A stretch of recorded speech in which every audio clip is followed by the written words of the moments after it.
Hello, everyone. My name is Dr. Sarmila Sinha. Welcome to another podcast and a YouTube recording of COVID discussions. I have a very special guest today with me. Welcome, Adela Manzor. Thank you. Thank you for having me, Shamila. Yes, hi. So, Adela is a specialist in family law. And today we are actually going to discuss how the COVID pandemic has affected relationships and what can be done more to improve our relationships with our loved ones. And Adela is going to give us some in depth or some more insight into her experience as a family lawyer. As is she saying more cases? How are the what advice she's giving? So Adela is the CEO of her own firm, Adela Radshaw Solicitors, and Adela is based in the UK. So warm welcome, Adela. Thank you, Shamila. Thank you so much for having me. It was really exciting to be here. My pleasure. Let me start by asking you, how do you see the lockdown affecting the relationships? How have you seen it? How in your practice? Can you give us some insight? Yeah, sure. I mean, the lockdown initially it was okay for people because it was a bit of a novelty for people just to be staying at home, spending extra time with family and their loved ones. I think because the lockdown has been extended for so long, they're starting to see the effects of being with somebody 24/7, not being able to have your own space. So it has actually affected quite a lot of people that I've seen actually coming through the doors for our business as well. Yes, I completely agree with you on that. And my experience as a psychiatrist, as a mental health practitioner as well, I think we have seen a surge, a little bit increase in relationship issues. I think although initially people took the lockdown because of the real concerns around the pandemic, safety and staying at home was a priority. However, when you are with your loved ones 24/7 and there is a normally people go to work, they spend some time away from their loved ones, and then evenings they come back and they meet. So there is a separation, there is a space there is their own personal space, whereas when they're occupying the same space in their own house, there seems to be that struggle with getting their own personal space. And some of the symptoms that we have seen in our own practice is increase in irritability, obviously some issues with the job roles and responsibilities. So for example, who's going to take the bins out, who's going to do the shopping, things like that, just basic small simple issues. And generally I think, and also one of the biggest factors affecting relationship at the moment is finances. I don't know if you'd like to make some comment on that. Yeah, sure, of course. So, yeah, again, finances is a really, really big thing. I mean, because a lot of people have been put on furlough, it's almost as if it's happened overnight. So, where people were planning on their 100% salary, they now all of a sudden overnight, not only have they been on a lockdown, and spending extra time with their loved ones. But they are then thinking about their finances. So how are we going to pay for everything? It's okay, we're in a lockdown, you're not able to go out, restaurants are closed and you're saving money on that side and fuel from traveling from work. But then you also have to think about the long term. Although people have thought short term, where they're going to be having, say for example, mortgage payment holidays. What I think people are now going to be worrying and stressing about is that they have to actually fulfill that payment elsewhere. It's going to be there later on. So now it's just the whole balance of their finances and what they're going to do about them and how they're going to do it. So that's going to be putting extra pressure, on any family, any relationship that you are having, or which will then kind of roll over onto your children, which will then stress out the children because they're at home as well. because of the schools and things. So yeah, we've seen quite a lot. We've had quite a lot of inquiries about divorces, which is surprising. But people are still at the stage where they're thinking about what they want to do. Yes. And I think sometimes when we look back at stress and some of the things, if people can address stress in relationships in the beginning, some of the, I think, misunderstandings or poor communication, lack of communication, and in the extreme cases, even incidences of domestic violence, all of this can be addressed, isn't it, with certain strategies. Now, I would like to also highlight some other symptoms that are coming up as a result of stress in relationship. People can have anger issues, addiction problems, and sleep disturbances, mood disturbances, and things like that. And I think where there is a genuine fear of health. So there is the issue of COVID affecting physical health, but I think we mustn't forget the mental health as well. And so I think there is an implication of the psychological effect of the COVID on health in general, which is a real concern, I think, and that's affecting relationships to some extent. Adela, can you tell us a little bit about how it has affected children in this midst of, couples fighting or, going through difficult relationship? How are the children affected? What's been in your experiences? Yeah, sure. So in our experience here within my firm, especially, is firstly there's two different types. One where the children and the husband and wife or the partners are all still in a family unit, but then that's affecting the children in terms of their sort of, as you said, their mental health, their well-being, because they unknowingly are actually stressed out and worried about what's going on around them with their parents, because the parents are then stressed because of the whole situation and being locked down, and with the finances as well. It's all kind of building up. And then being homeschooled as well for these children, so that's quite a lot of a big difference for children. I mean, us as adults are just about coping with this whole pandemic situation. So just imagine for children being so young, they're going to be feeling it even more. They're not able to play with their friends in school, or with the teachers or anything. They're stuck to a table just trying to get their parents kind of just homeschooling them. So that is really affecting them in a way where they are starting to feel anxious at very young ages, which is quite worrying. We've then also got the other side of things where the parents are separated or they're divorced, and then you have the child living with one parent, and for some time in the lockdown they weren't able to go and see the other parent, obviously, but then the government rules changed, and then they were able to see the parent that they weren't living with as well. I mean, that in itself had a stress on children as well as parents as well, because all you can do is video calling, and we all know that it's not the same. Although it's absolutely brilliant that we have the technology these days, but it's just not the same as that in-person contact, especially with children when they need both parents.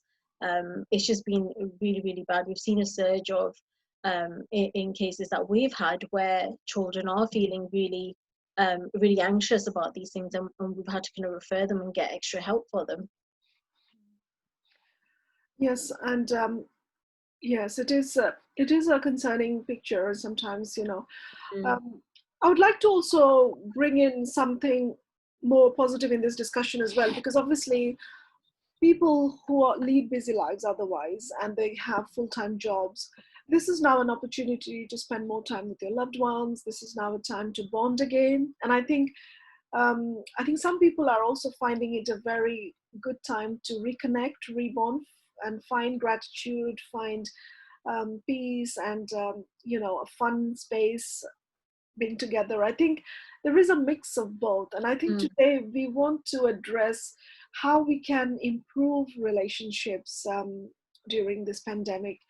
Not everyone is affected in a negative way. We must acknowledge that. Some people are finding this as like there's a silver lining in the cloud. So we're using this time to spend more, quality time with each other.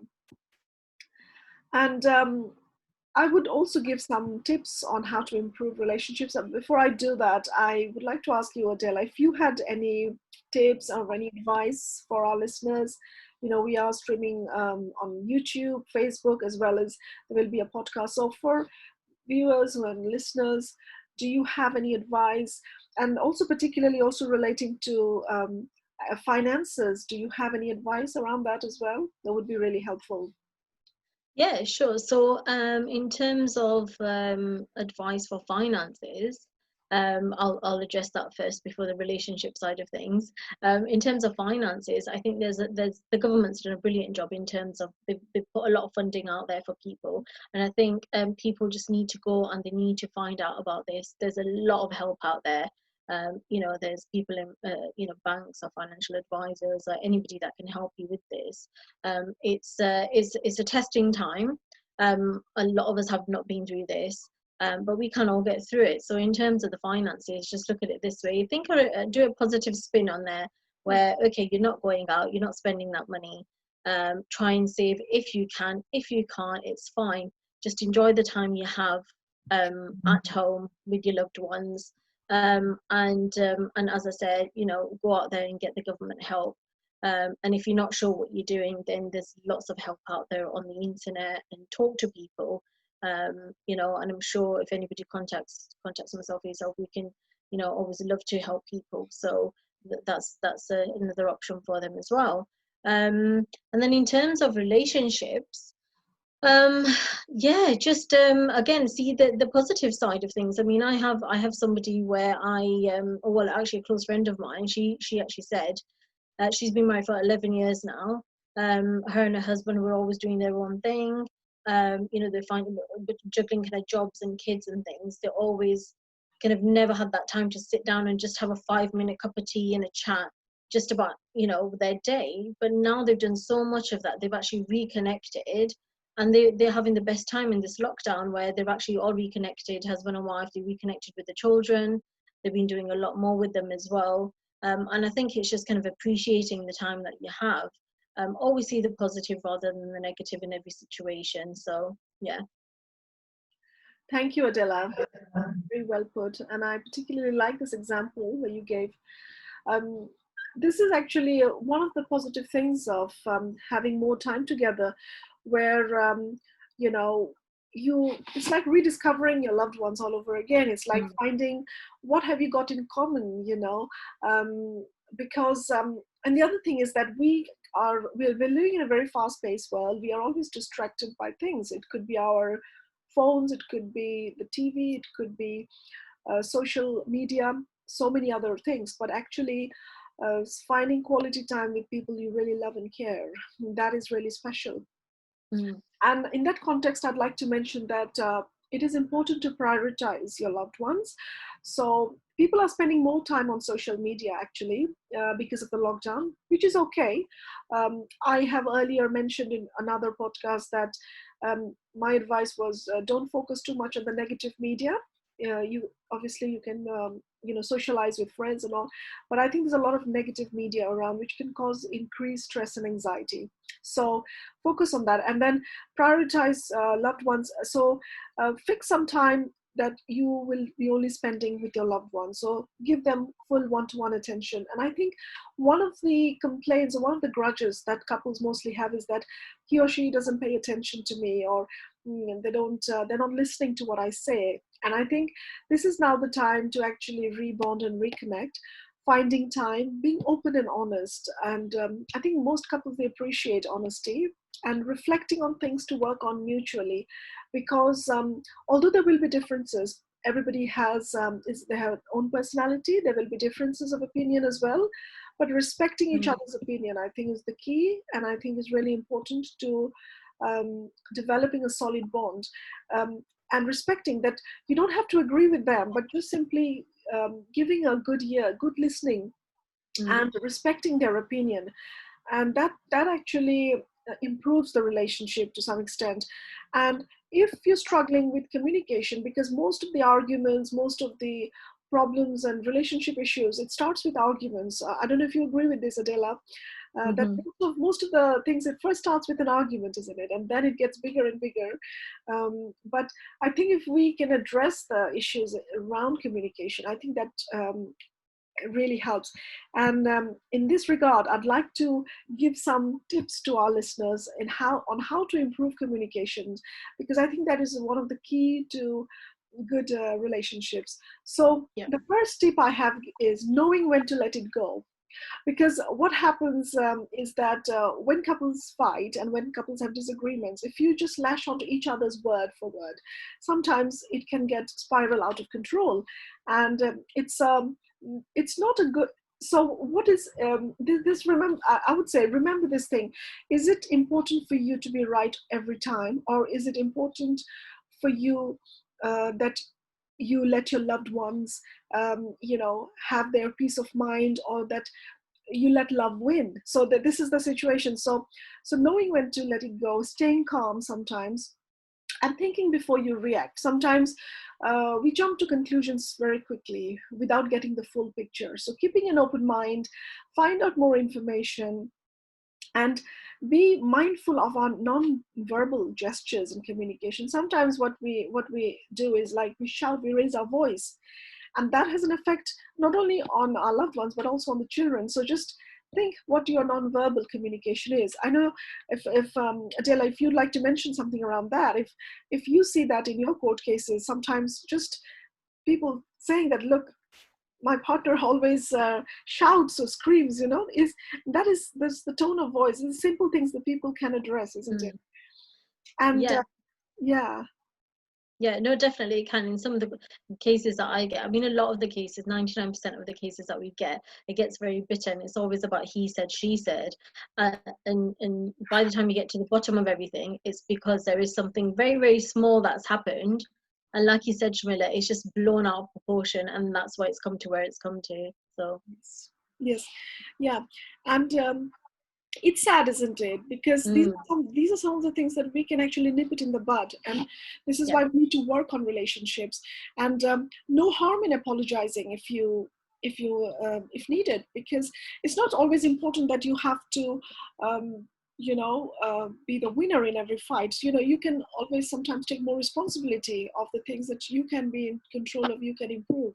So rather than expecting your partner to first change or to improve, you can actually focus on your self growth. You can focus on your personal growth. And I think if somebody can have more self respect for themselves, then they will automatically get respect from their partner. Because most of the themes that run around. I know I'm not a lawyer, but we see this in mental health as well. But the thing is, when people have issues with self-esteem, so there is this thing that my partner doesn't pay enough attention to me, my partner doesn't listen to me. So these are some of the complaints. But when you focus on your self-growth, when you focus on being happy for who you are, and spending more quality time with yourself rather than Mm, expecting your partner to be with you all the time. If you can mm, find other ways to keep occupied, if you can find other ways, so that there you're giving yourself space away from your partner. And I think your partner will appreciate that you're doing things where not necessarily both of you have to do together all the time. And sometimes it's important to look at the bigger picture, because now what people are doing is they're focusing on the COVID and the negative image, the negative future which is associated with it. But the bigger picture is that the COVID will end, the pandemic will end, and life will go on. So planning for the future, planning holidays together, planning what you're going to do after this pandemic finishes. And for people who don't have a job now or who are furloughed, I mean, this is not the end of the world, because if anything, they can work on their personal development. They can do courses, they can improve their skills. So there's always something positive to look at every situation. So I don't know if Adela, you'd like to bring in a few more thoughts there. Yeah, I mean, I completely agree with you, Shamila. I mean, it's all about communication. It's that saying, communication is key. Mm. And it's I think that's the best way to, you've just kind of put it the best way. Yeah. Yeah, just talk to one another, but at the same time give each other space. If a good way is, if you're in a small kind of environment, one person go to one room, the other one go to the other room, and don't enter the other room the other person's in for, I don't know, say half an hour, let them have their me time. Yes. Like you said, all about the self-care as well. And go for a walk, go to the park. It's fine to do that on your own. Yeah. And think ahead of the pandemic. I absolutely 100% agree. It's come out of nowhere, it'll go from nowhere, and we'll be back to normal Yes. by the end of the year, fingers crossed. Yeah. And then we can all start planning holidays, your birthdays, if there's some, if you're getting married, or you can start planning those kind of things and start looking into those things, especially now that everything is starting to open up again. You've got more kind of push to actually go and do that. You're not just sitting at home not doing anything. And I think another thing, Shamila, one other tip I would love to give is that you need to have routine. Yes. Even though you're at home, you need to have a routine. Get up at a normal time, your usual time that you get up, go to bed at the usual time that you go to bed. It's just that it helps you, it helps your mind, it helps your body. And then because you're feeling more relaxed and that you're in a routine, you won't feel so angry, you won't feel so resented to the other person that you're living with. You'll feel a lot calmer. So yeah, definitely have a routine. It really, really does help. Yeah, definitely.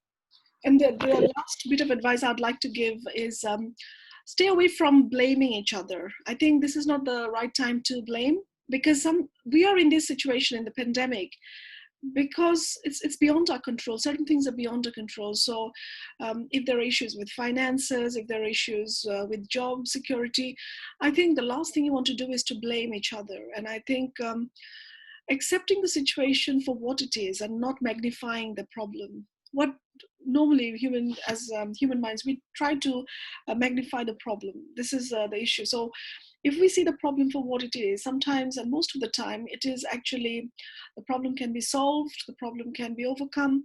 All you need is some strategic planning, thinking, and and keeping an open mind and being flexible to change, because I think everybody is now going towards a new normal. We're talking about a new normal, isn't it? And Yeah. even in relationships, we have to sometimes look at new normals. We have to look at accepting our partners' behaviors and attitudes. Sometimes it's who they are, and we have to accept that for them and love them for who they are. Exactly. I'm not endorsing domestic violence here. Obviously, there are certain things which obviously should not be tolerated. But this is sometimes talking about personality, maybe your partner doesn't like your favorite show, so accept him for who that person is, it's things like that. Yeah. So I think it was a very nice discussion, Adela. I think our viewers and our listeners will really appreciate your very insightful and helpful tips. So it was really nice. So before we sign off, is there any last message, and how can people contact you if they want to get in touch with you? Yeah, sure. So one last message I would love to give is just be happy, be kind to one another, and just live life. Pandemic is going to finish. Yes. And yeah, just enjoy life and be happy. So if anybody has any issues they want to talk about, or anything, so you can contact me. So my firm is Radshaw Solicitors. So you can contact me by email. So Adela at radshawsolicitors.com, or on our office number 03333 445548, or you can just drop a message on Facebook or Instagram, and and we'll get in touch with you. So yeah. Adela, you're, I think, one of the few people who can remember your office number, and I really applaud you for that. It's really easy. I looked for that number for quite a while because it's easy to remember. Otherwise, I'd have a problem trying to remember it. Yes, I know, I can understand. Well, it's been a pleasure to speak with you, and thank you for being my guest today. Oh, thank you for having me, Shamila. It's been lovely. Thank you. Thank you, and thanks for everybody for listening, for watching this. If you need more information, also you could visit our website, www.livinglifestressfree.com. So bye from us. Take care.